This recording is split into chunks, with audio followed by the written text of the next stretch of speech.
विद्वता पर घमंड कभी न करें। एक प्रेरक कहानी। महाकवि कालिदास रास्ते में थे। प्यास लगी। वहाँ एक पनिहारिन पानी भर रही थी। कालिदास बोले, माते पानी पिला दीजिए, बड़ा पुण्य होगा। पनिहारिन बोली, बेटा मैं तुम्हें जानती नहीं, अपना परिचय दो, मैं पानी पिला दूंगी।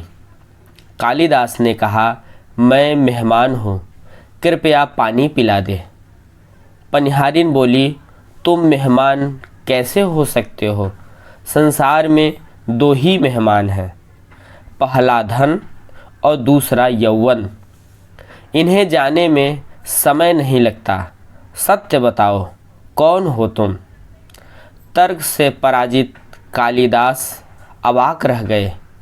कालिदास बोले, मैं सहनशील हूँ, अब पानी पिला दे।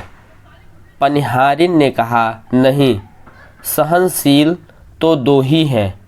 पहली धरती, जो पापी पुण्यात्मा सबका बोझ सहती है, उसकी छाती चीरकर बीज बो देने से भी अनाज के भंडार देती है।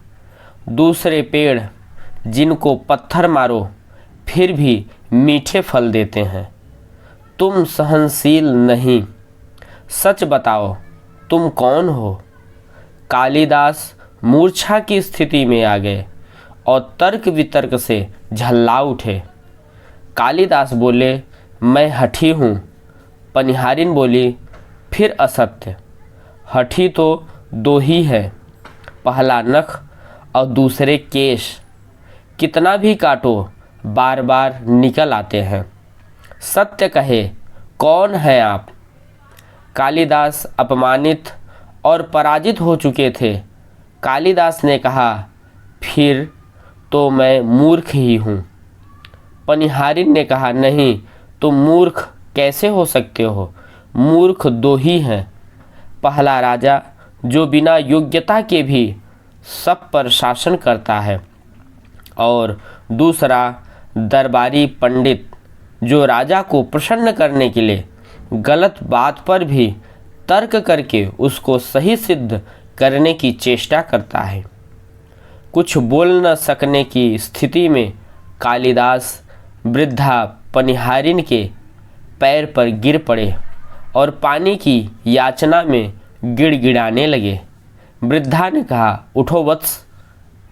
आवाज़ सुनकर कालिदास ने ऊपर देखा तो साक्षात माता सरस्वती वहाँ खड़ी थी। कालिदास पुनः नतमस्तक हो गए। माँ ने कहा, शिक्षा से ज्ञान आता है, न कि अहंकार से।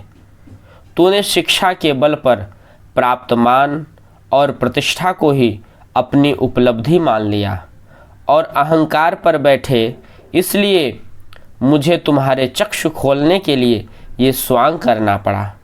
कालिदास को अपनी गलती समझ में आ गई और भरपेट पानी पीकर वे आगे चल पड़े। विद्वता पर कभी घमंड न करें। घमंड विद्वता को नष्ट कर देता है। दो चीज़ों को कभी व्यर्थ नहीं जाने देना चाहिए, अन्न के कण को और आनंद के क्षण को। आप सभी को राधे राधे। वीडियो अच्छा लगा हो तो लाइक करें, चैनल को सब्सक्राइब करें, बेल आइकन को दबाना